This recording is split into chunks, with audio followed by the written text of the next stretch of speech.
So, I mean, obviously the technical qualifications are that they should have a bachelor's degree in biomedical engineering, mechanical, electrical, computer, any engineering is fine.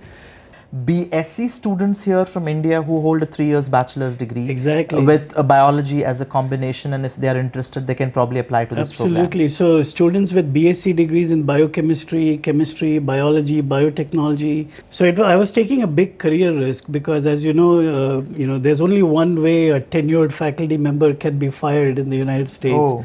And that is if the department is shut down. And it's so easy to shut down a department of one, right? Oh. And everything is in that area. So we are located in a place called Discovery Park in Denton. Do you have any tips for international students to strengthen their applications?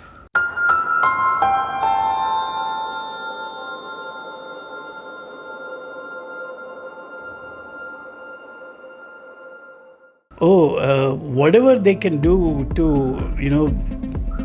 increase their profile, to make it look better. These days you can do a lot of certifications. You can take courses on Coursera and other things. Yes. All those are counted? Yeah, I mean, when you evaluate a student holistically for assistantship, scholarship, all those will really help. And I don't know if you have time, but I'll give you a quick example. 2 years ago, I had, on one of my recruiting visits, I had met this student in Hyderabad. Okay. Came from very humble family, and he was sitting quietly there in the room, didn't talk much. And when I asked him, he said his GPA was not very high. And I looked at his resume, he had all these certifications. So, and he was going to some other program, and I asked him, what is your background? And he said textile engineering. Oh, completely different. Yeah, but I said, hey, we have biomaterials track. We have a faculty member who is a NSF Career Award winner in biomaterials, Dr. Melanie Ecker. She does biopolymers work. So I said, hey, your knowledge may be helpful. So come to our program. Okay. So he came to our program, did very well first 2 semesters. Now he's a fully funded PhD student. Oh. Doing very well. And last week he emailed me that he was going to a conference to publish. Amazing. So a textile engineer transformed to a biomedical engineering. That's an amazing story to hear about. So, basically what it requires is, an open mind, willingness to learn new things, willingness to work hard. And then if you have the technical background, that's it. Yeah. Fantastic. We have a lot of international students who struggle to adapt to the academic culture in the US.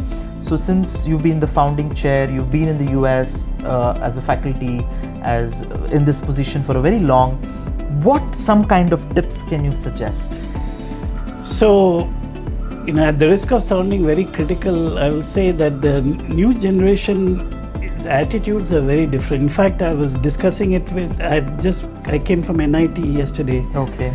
And their department chair was saying the same thing, that, attitudes have changed. Yes. And, they want, and I may be wrong, and so I hope they forgive me for generalizing. I'm not generalizing, but many of them want everything easy. Like, you won't believe, some students come to my office and say, sir, suggest some easy courses. I'm like, if you want easy courses, why did you spend all this money? And True. I mean, we have a faculty member who teaches at a very high standard, but he expects high standards. Students are afraid to take his class. I don't know why. Taking his class, they will learn a lot more. They would rather take a class with someone whose class is easier, where they can get an A, right? Yes. It should be like, I want to learn, I want to get better. As you know, right?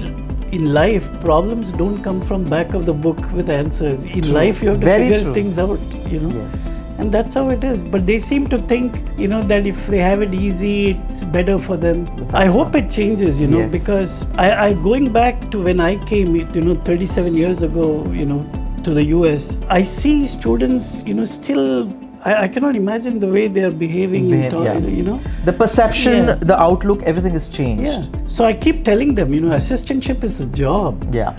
You cannot just go to a faculty member and say, my father doesn't earn so much, so give me an assistantship. You have to do some homework. You have to, when you go meet a faculty member to ask for research assistantship, the least you can do is find out what that person is doing. At least look up some papers so that you can have intelligence. Instead of saying, my father is not working, so that's why I need money. They need all easy way out. Yeah. Then the faculty member, everybody has become wiser, right? So they says, but you came here, right, with all the money, You didn't. You didn't come without a plan. Yeah, exactly. You did come with a plan, exactly. right? Okay. So these are things I hope it changes. I'm not saying everybody is like that. Like this other student I mentioned from Hyderabad, very humble, nice kid. But that's the thing, he has that hunger to learn. He wants to do well. People like that will always succeed because they always catch the eye because you think, oh, these guys, you can trust them. True, right? true. So how University of North Texas as a whole helps adapt students academically and culturally? UNT, I'm telling you, is one of the friendliest universities.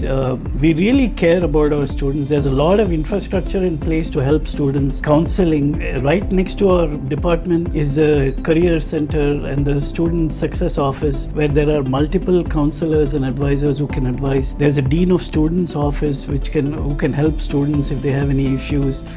Even if they have mental issues, health issues, there are counselors. There is a support system in support place. system is fantastic. Okay. And then there is a very strong Indian Students Association. They do a lot of good work. Like when students come in, they will arrange pickup. Oh. They will tell them about apartments and all that. So infrastructure is very good. In general, we are a very caring university. We always put students first at UNT. So, and they will feel at home. I really care about it. This department is my baby. I created this department. I want students to do well. Basically, it's like shining in reflected glory. Yes. If they do well, I look good. True. So I always remember back. I don't know if you have heard of Shivaji Ganeshan, the old actor. Yes.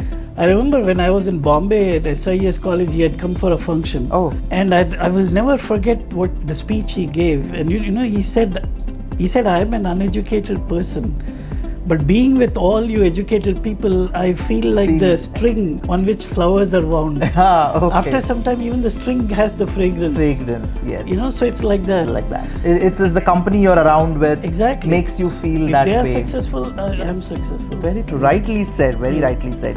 Now, having said all of this, what kind of career paths are available to students after completing an MS in Biomedical Engineering from University of North Texas?